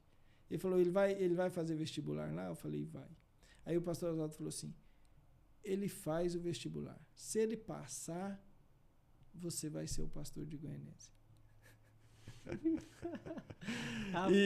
E aí era um desafio grande, né? Mas eu não impus isso a ele, mas a gente tinha um projeto, ele continuou os estudos dele e tal, e 6 meses depois ele estava aprovado na cidade de Goianésia. E aí eu falei pro pastor, o pastor até acompanhando a gente junto, ele falou, o menino passou, né? Eu falei, o menino passou. Está indo para Goianésia, mas não tem nenhuma pressão, minha mãe mora lá, meu irmão mora lá, tem onde ele ficar, ele pode ir estudar e tudo normal, não tem nenhuma dificuldade. Ele falou, não, Deus está nesse negócio. Não foi isso que nós falamos? Se o menino passasse, era o sinal que a gente precisava? Deu o sinal, você vai para Goianésia. Rapaz, que bênção. Isso está próximo de fazer 1 ano. Pastor, então o Pindamonhangabense. Os meus filhos, os 2 são pindense. Duas formas, pindense ou pindamonhangabense. Pindamonhangabense é mais correto, mas a cidade é abreviada por Pinda e às vezes pindense também. Entendi.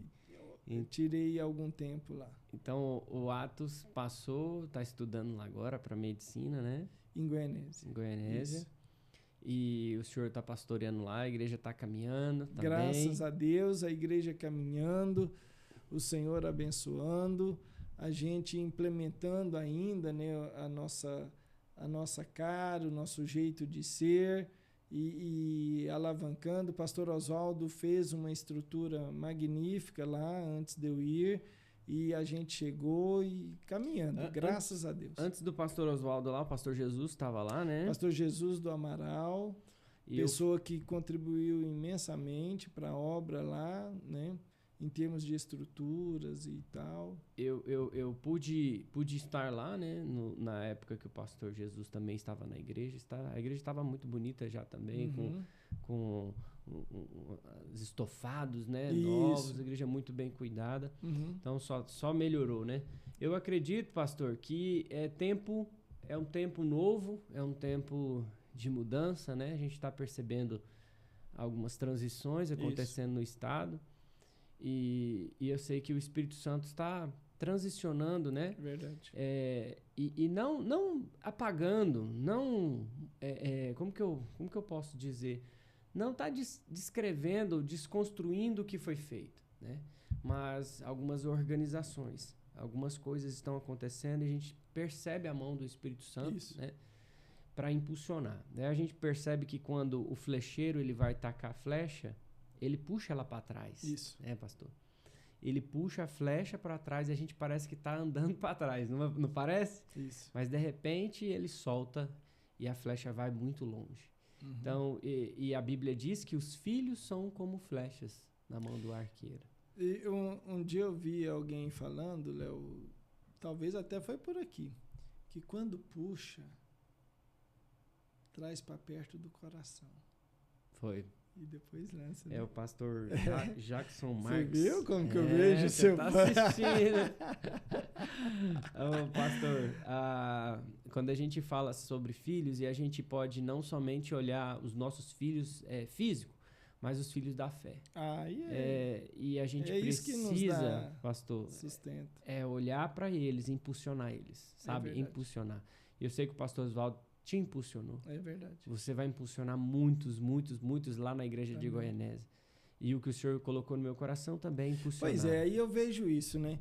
Vejo você hoje, um pastor, você falando que foi despertado e quis conhecer mais doutrina, teologia, visão, para sanar os questionamentos e tal. E eu vi, assim, um fruto magnífico, onde você tomou um gosto pelo estudo teológico, por firmezas doutrinárias e esta coisa toda. E hoje é pastor de uma igreja também e tudo mais.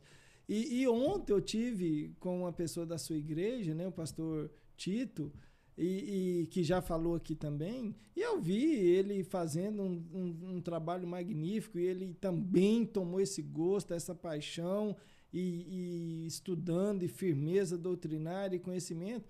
E aí eu, sabendo que ele tem formado várias turmas sucessivamente, e dando aula, e as pessoas aprendendo. Então, assim, a gente vê o trabalho dando fruto. Isso é magnífico quando a gente olha e vê um Léo Guerreiro, vê um Tito, a semente também de ministério de casais que a gente desenvolve. Eu deixei líderes aqui na cidade de Anápolis, na igreja de Anápolis, pessoas que trabalham com casais. E na igreja a gente vê jovens avançando.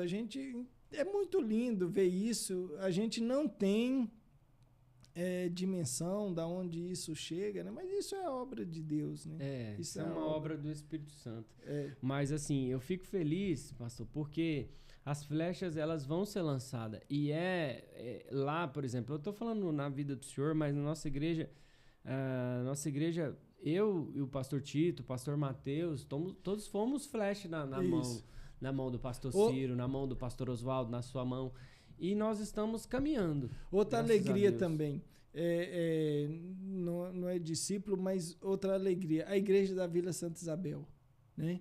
Que está hoje no pastoreio do seu irmão, pastor Leandro Guerreiro, outro amado, outro querido. A gente esteve ali e hoje a gente vê aquela obra florescer, né? E assim, Deus tem os seus projetos, mas eu fico muito feliz de ver aquela obra daquele jeito, e o pastor Leandro, uma pessoa magnífica, de Deus, entendeu? Eu fico muito feliz quando eu vejo tudo isso acontecendo, porque é o tempo de Deus, é no mover de Deus, e Deus fazendo estas coisas, né? Pastor, mas em todas essas coisas a gente precisa entender, lógico, o Espírito Santo, ele controla, ele faz, mas há uma semente ali, né? Eu falando especificamente da Santa Isabel, muita oração. Isso. Muita oração, porque aquela igreja, antes do senhor assumir, eu estava aqui também, passou por muitas dores, sabe? Muitos traumas. Pois é, e aí a gente pagou um preço, a gente não viu o florescimento, né? Não. E aí, assim, é uma coisa tão interessante que isso foi uma grande lição para o meu ministério também. E você tem que ter muita calma e muita tranquilidade, porque a gente plantou, mas a gente não viu o nascer e nem o florescer. E aí é um momento assim que a gente tem que cuidar muito do coração, porque às vezes alguém critica, alguém fala, você ouve, né? Mas ficou tanto tempo, não floresceu e tal. Eu não quero entrar nesse mérito, mas quando eu vejo florescendo com o pastor Leandro, eu fico muito feliz, Amém. Entendeu? Eu fico muito feliz e tenho um carinho tremendo pelo Leandro Guerreiro e a sua equipe, o pastor Juscelino, e é aquilo que Deus está fazendo naquele local. Hoje, uma das obras mais saudáveis da nossa, apesar de ser uma igreja local aqui de Anápolis, de um bairro, mas uma das igrejas mais pujantes e interessantes do estado de Goiás. Né? O pastor, no caso, ficou 6 anos lá na sede, agora já está caminhando para 1 ano, né? Em Goianésia. Isso. Então já são 7 anos que o pastor Leandro Guerreiro está lá, né? O pastor Leandro Guerreiro é um revolucionário. Ele gravou 3 CD, pastor. Cantor evangélico. Isso. Rodou o país inteiro. Foi morar em Portugal. Então ele tem uma bagagem grande de vivência de igreja. Ele gosta de fazer movimentos. E avivado, alcança muitos jovens. Então a igreja lá realmente está... já estive lá várias vezes, tem também muitas pessoas. Maravilhoso. Eu falei para ele, já não tá, já tem que derrubar, já tem que comprar dos lá, tem que mudar. Eu falei para ele, você tem que ter fé, porque as coisas, né? Mas é isso, pastor. Eu falo uma coisa, sempre quando eu falo é o seguinte, eu sei que o senhor esteve lá, lágrimas foram derramadas naquele ambiente, momentos, né, que vocês viveram, e aí o que vem à memória é a Bíblia, é a palavra do Senhor que fala que Paulo plantou, Paulo regou, mas quem dá o crescimento é o Espírito Santo. Então, pastor, as mãos precisam estar levantada sabendo quem é, quem faz, quem pode, que tudo é por ele, para ele, dele são todas as coisas. Então, pastor, se a gente entender quem nós somos, a gente vai tirar as nossas mãos e vai deixar ele dirigir, vai deixar ele pilotar. E eu sei que ele é perfeito, que ele faz tudo no tempo certo. Lá, a igreja do Brasil para Cristo Nova Vila, onde nós estamos, pastor, lá, eu costumo falar com os irmãos o seguinte: se eu tomar uma decisão, pastor, e der certo, não fui eu que tomei, claro. Foi o Espírito Santo. Sim. Agora, se der errado, aí fui eu. Exatamente dessa forma. Pastor, mas estamos firmes. Eu agradeço aqui pela sua presença, viu? Eu sei que a gente poderia falar de muitos outros assuntos, mas hoje eu queria conversar um pouquinho. Foi 1h30 para conhecer o senhor, para que os membros, para que as pessoas que possam assistir esse podcast, os membros da sua igreja, possam acessar esse conteúdo e falar: nosso pastor batalhou, nosso pastor lutou, nosso pastor foi fiel, nasceu, cresceu, se identificou, colocou a fé à prova e hoje está vivendo algo que foi plantado, algo que alguém orou por ele. Você está vivendo isso. O que a sua esposa orou para ter um homem de Deus, um pastor, talvez você está vivendo, Deus te preparou porque ela orou. Então, tem muita coisa envolvida, né? Tem muita coisa envolvida e a gente acha que é tudo nós, mas a gente é só um projeto e um plano maior, né? Deus tem um plano maior para nós. Então, que o Senhor possa abençoar a sua vida lá, o seu ministério, e estou esperando o seu convite, tá? Pra gente ir lá. Não, a gente está passando, né, por esse momento de assimilação, Léo, e, na verdade, tem muita gente esperando. Mas aí eu falo para você, falo para os demais que estão esperando e falo para a igreja de Goianésia, né? O BPC Goianésia. Na verdade, nós estamos fazendo uma transição, nos identificando com a igreja, estamos passando por uma reforma. Logo, logo, questão aí de 1 mês, 2 meses, nós teremos uma cara nova na igreja em termos de aparência. Estamos lá implantando, né, uma reforma. E aí eu quero que esses amigos, né, estejam participando com a gente. Uma reinauguração. Isso. Fazer uma festona. E se brincar, fecha a rua, nós faz na rua. Antigamente, eu sinto muito falta disso, pastor. Isso. Antigamente tinha muito isso. O Brasil para Cristo fazia muito isso. Né? Eu lembro desse jeito. Eu lembro, né? o pastor Cláudio levando o Matos Nascimento lá em Jaraguá. Pois é. Fazendo uma cruzada evangelística, coisa maravilhosa. E a gente precisa resgatar essas, né?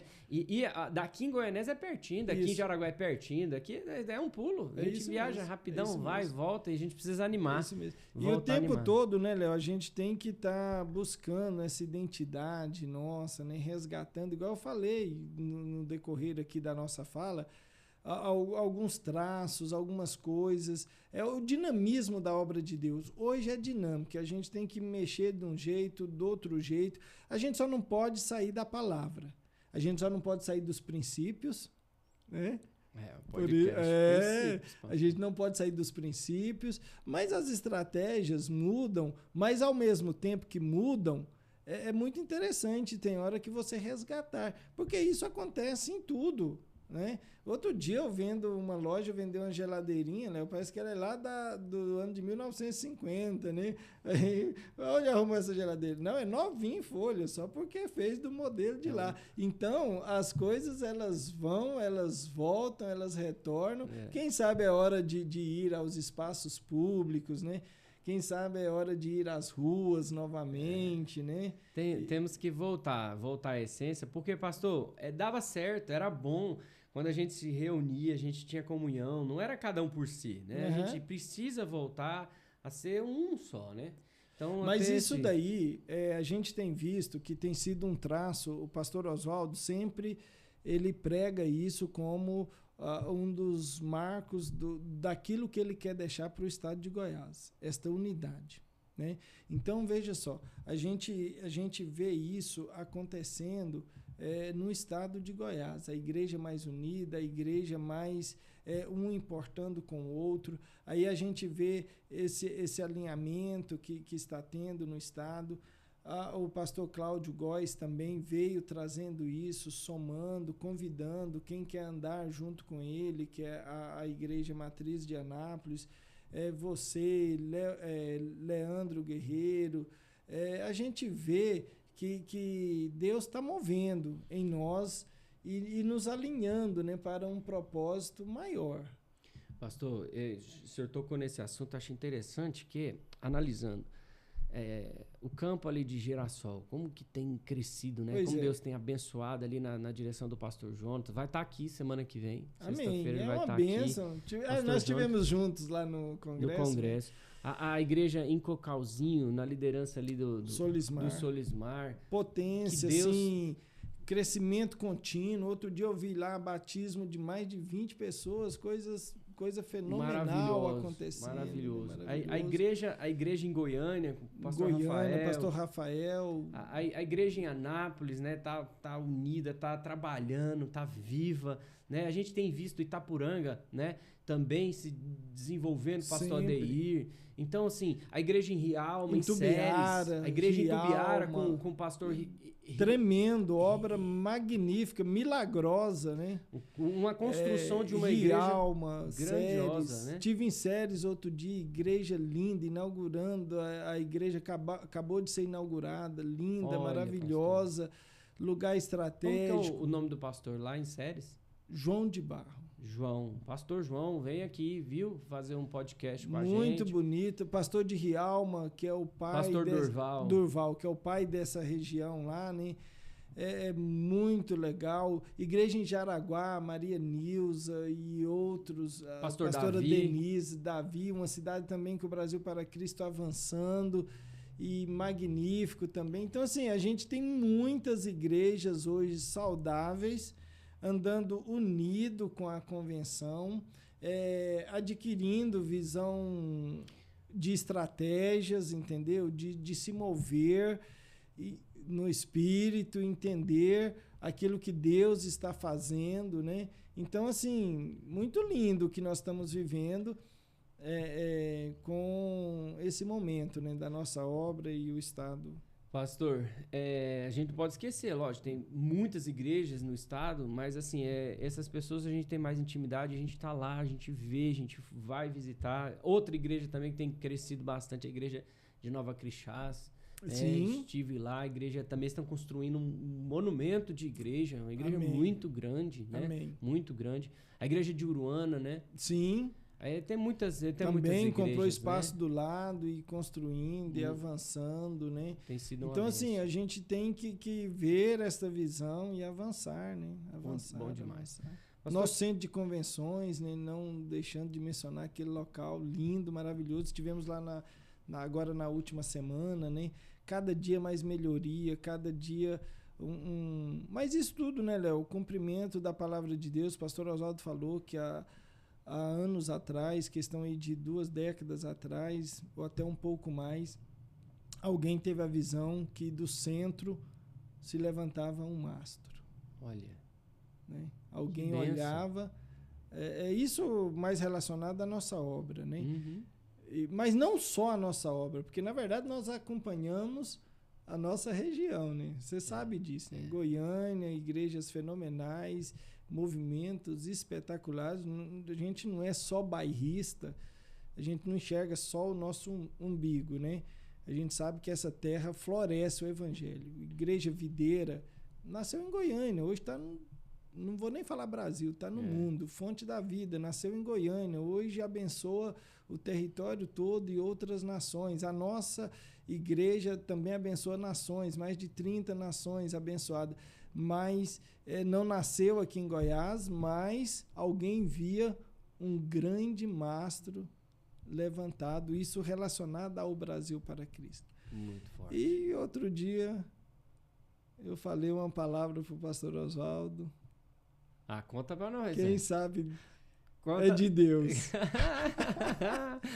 Mas outro dia eu vi... Você vai deixar todo mundo aqui curioso agora, outro dia eu vi um pastor falando... Não, lá no Congresso Jubrac, o pastor falou, né, que levantou uma profecia e depois ele queria esconder, ele queria entrar debaixo da mesa. Não acredito que eu falei isso, não é natural. Ele falou que uma mulher teria um filho e a mulher não tinha útero, né? Justamente. E ele falou... E ele falou, meu Deus, da onde veio isso e tal? E ele muito apurado, né? Eu lancei uma palavra para o pastor Oswaldo Mas eu acho, Profética. mas eu acho que eu tô meio apurado com isso, né? Ai, pastor. Mas não tá não, pastor. Porque é o seguinte, é engraçado que as coisas de Deus é loucura para as pessoas, para o mundo. É loucura, parece loucura. Mas para Deus não. Para Deus é Vamos coisa... ver o que Deus tem. Tá na mão dele, né? Se ele quiser, o impossível acontece, né? É E fé é verdade. isso, né, pastor? É verdade. Pastor, que Deus possa te abençoar, viu? Amém. Deixa uma mensagem, pastor, ali para aquela câmera, para os seus, para quem está te assistindo. Aqui tem muitas pessoas da sua igreja assistindo também. Amém. Fala para desejar um direcionamento. Talvez você falou muito para jovem, o que é a sua vida, todas as fases difíceis que o senhor viveu. E que onde o senhor chegou hoje, onde Deus quer te levar. Tá? Na verdade, eu acho que eu ainda não cheguei em lugar nenhum. Tô caminhando, tô pelejando para ficar de pé, para avançar. Mas o que eu quero dizer a todos que nos ouvem é o seguinte: ame o Senhor, se dedique ao Senhor. O Senhor é lindo nas nossas vidas. Eu tenho colhido coisas no meu ministério, eu tenho colhido coisas na minha família. Quando eu falo coisas, realizações, é a palavra melhor. Eu tenho colhido realizações que assim, o Senhor tem me surpreendido.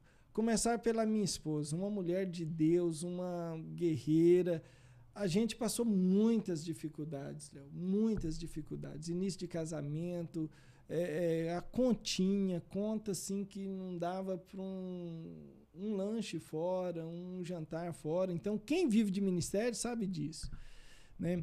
Mas Deus me deu a pessoa certa, que ombra comigo, que ama a obra de Deus, que é uma mãe fenomenal, é uma pastora espetacular, é uma cantora fabulosa. Todo mundo que ouve fala como que canta bem, né? E a gente se completa. Então, toda essa história que eu te falei, que eu cheguei para a igreja, eu apliquei muito meu coração ao reino. E aí, houve algumas ciladas, houve alguns laços, mas Deus foi me livrando e me canalizou para essa bênção, que é a minha esposa. Aí hoje eu vejo os meus filhos na obra de Deus e nos caminhos que Deus tem dado a eles. Tudo isso porque a gente tem aplicado o coração a amar o Senhor e fazer a obra de Deus. Aí a gente vê, igual você falou, seu depoimento, sendo pastor, amando a palavra de Deus, dando bons frutos e gente até melhor do que a gente, empolgado e estudando e fazendo a obra de Deus. Então, isso é tudo fruto de um amor ao Senhor. Amém. Então eu quero que a igreja de Goianésia ame o Senhor. A gente está chegando, conquistando as pessoas, deixando ser conhecido. Já temos encontrado grandes amigos, mas eu quero implementar essa marca do amor, eu quero implementar essa marca de conhecer a palavra de Deus. Ontem falamos sobre isso, né, para dar firmeza. A gente quer famílias fortes, a gente quer pessoas que realmente se disponham a servir, a viver para o Senhor, sempre de uma forma abundante diante de Deus, né?